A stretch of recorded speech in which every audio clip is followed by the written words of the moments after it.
Hi guys! My name is Anne from Trust Trade. Alam niyo ba na pwede tayong mag-process ng LTAB during gun ban? Ang LTAB ay License to Own and Possess Firearms. Ang first step po natin ay pumunta sa website ng FEO. At kapag nasa website na kayo ng FEO, pindutin lamang ang sign up. Pagkatapos mag-sign up, ilagin ang ginawang account, then may lalabas na QR code. Saan nga ba nag-iniis ka ng QR code? Download ang Google Authenticator sa Play Store or sa App Store.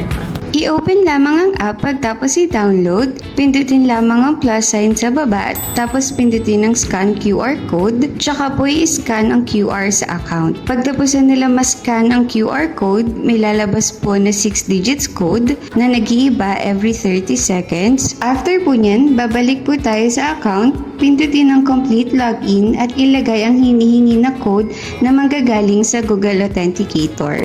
Pumunta naman tayo sa second step. Ito po ang mga list of requirements.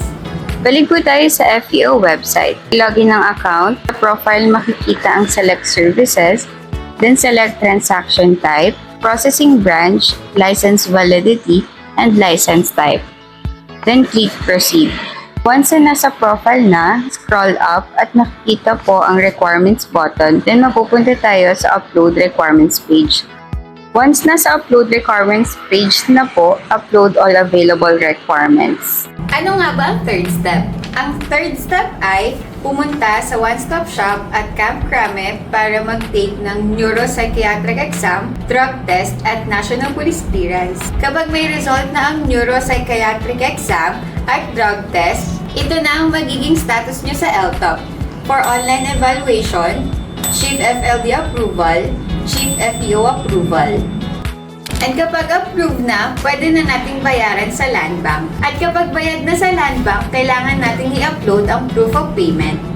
Kapag tapos nang i-upload ang payment, pwede nang pumunta ng one-stop shop, dala ang mga original documents na in-upload para sa pag-print ng LTAB ID.